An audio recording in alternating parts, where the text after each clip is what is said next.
Want help to grow your business? Download BRiN, the world's first business advisor in your pocket. To find out more, visit BRiN.ai or search the App Store today.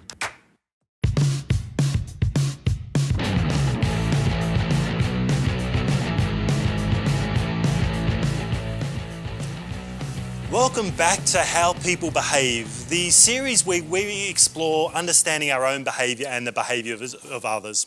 We've had fun, haven't we? It's been great. We've really enjoyed it, and you should definitely see if there's some outtakes from this series, that's for sure. Don't do that. Well, in this episode, we'll have a look at how to effectively increase your interpersonal relationships with others. So we're going to have a real look at concrete strategies, Mark, here about what are some things that you can actually do based on your style. We've been using the Wiley Everything DiSC profile during these series, and it's a 16-page profile that can explore your own behaviours and particularly the behaviours of others.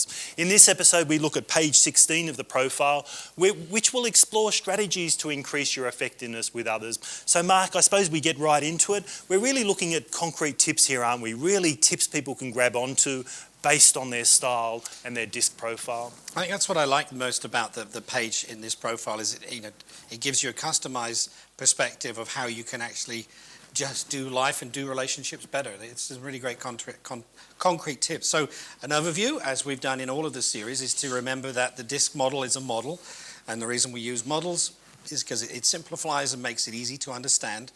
And the D, I, S, and C, so D dominance, the people that want to do it their way, the Frank Sinatra song. The I is all about, having fun and getting the party started.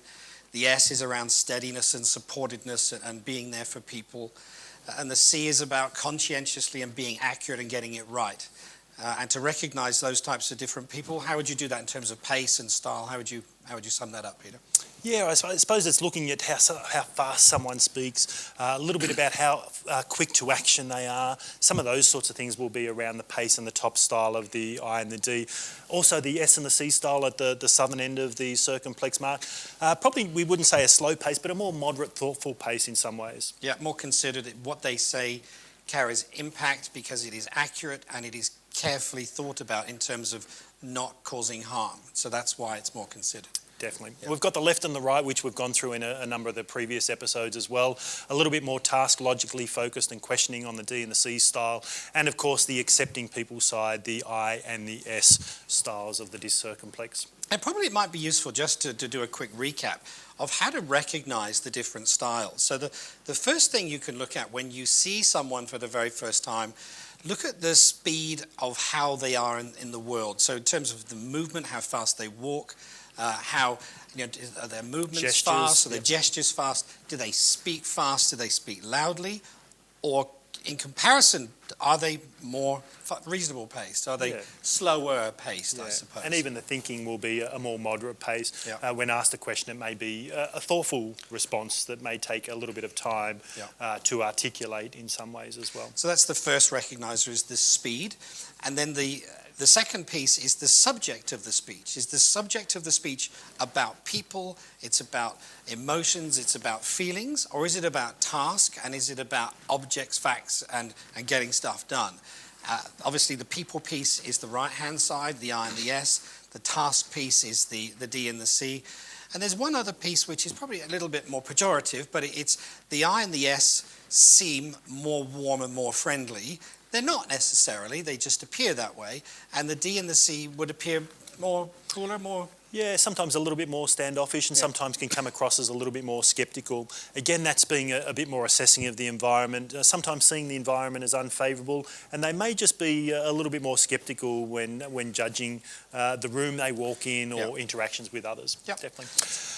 So let's have a look straight into our concrete strategies, and we're going to move straight into the D style. We've got 4 slides to go through here in looking at increasing strategies with each one of these styles. These are the really concrete things that if you've recognised what style you are, what are the things I can do right now to increase my effectiveness? And if we look at the D style, they're going to have a real bias towards action, Mark.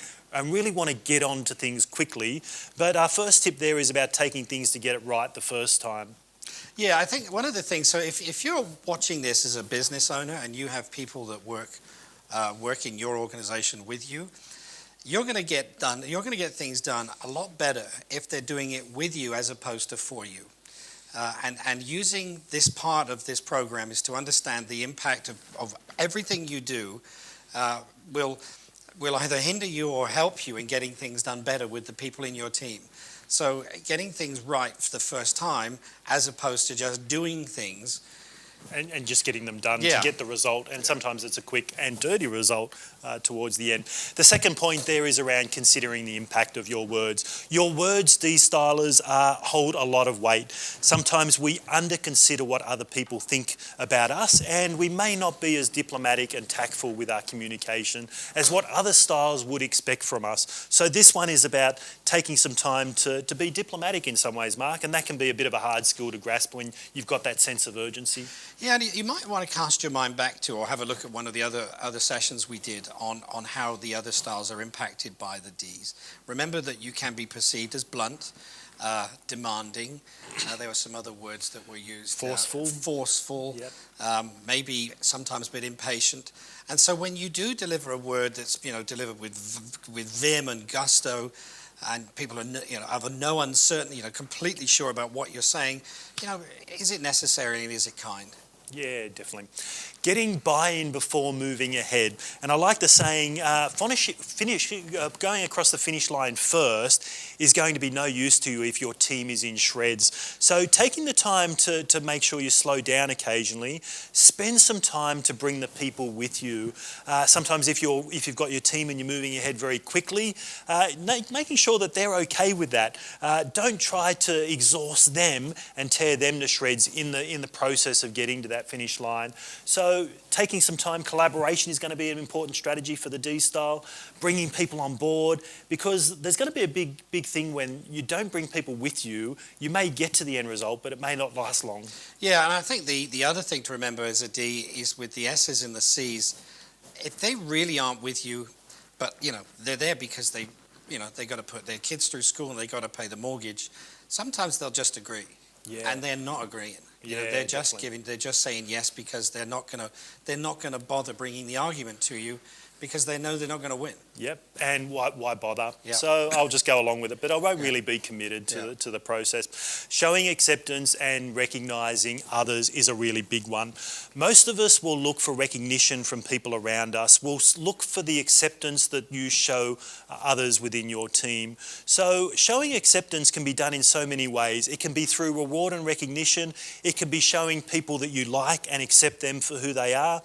Some of the ones I get here in coaching others is the fantastic saying, "I don't suffer fools." Yeah. And it usually comes from a D style, doesn't it, in the way that if someone's not at my pace, which is sometimes very rare to get with other styles, I think they're foolish, or I think they're too slow, or they're a little bit sort of wishy-washy. And that really comes across to others, and that will be a thing that impacts on trust with us as well. The biggest impact, I think, with the D around the acceptance piece is that if you're running an organization and there are lots of people doing tasks that you don't do anymore, there's a huge possibility that they know how to do it better than you do. Yeah. And if you're not prepared for them to bring that to you and challenge your thinking because they have a better way of doing it, if you don't encourage that acceptance of their ideas, you're going to lose that in your organization and they're not going to bring it to you. Yeah, definitely right. And the recognition piece is a really big one as well. Taking the time to go forward and really recognise the efforts of others. Sometimes Ds are pretty good at picking up and addressing problems, holding people accountable. But the flip side, the deposit in the emotional bank account as opposed to the withdrawal, is the saying thanks, is the showing a bit of effort when someone does a task and recognising them. So a really good strategy for Ds to improve their effectiveness is to show that recognition. The funny line that we always get sometimes when we're working with Ds in a coaching sense, and we start saying, hey, let's work through some of these ways you can recognise people, there's that little uncomfortable shift. The line I normally get sometimes is, well, Peter, I already recognise my staff, I pay them. Yeah. So there's a lot of work here sometimes to be done around this particular area, and seeing the value as a D on what recognition can bring to the workplace. Accepting other people's limitations. People don't always behave behave in ways we think they're going to do.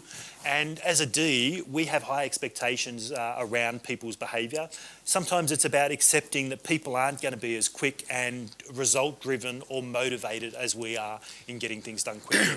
I think, as a D owner or a D manager of people, if you think in your own life, in the last 12 months, who do you know that's had maybe some financial issues, some health issues, relationship issues? People bring that to work. You don't isolate your life. You had a bad morning, you had some bad news over the weekend. You don't isolate that and think, oh, well, I'm coming to work today. People are a package. And sometimes that empathy piece, understanding that, hey, this lady that works for you has children, and actually knowing their names might, that might really help the relationship in terms of people don't care how much you know, they know how much you care. Yeah. And if they feel that you care, you'll have somebody who wants to work with you as opposed to for you. Fantastic. So the bias towards action is great, but the key message to increase effectiveness, slow down, be a little bit more people-centric, get buy-in and collaboration, and recognise the good work that others do. So that's for the D style, and D is some great strategies there to grab onto. So coming up to our next style and the strategies to increase effectiveness, the I style, lots more high-spirited energy, sometimes what I call high positive energy. And Mark, in this particular style, it's people-centric, but still that faster pace. Yeah, one of the challenges I think with the I, and to some extent the D as well, is that the... To continue enjoying this presentation, download BRiN, the world's first business advisor in your pocket. To find out more, visit BRiN.ai or search the App Store today.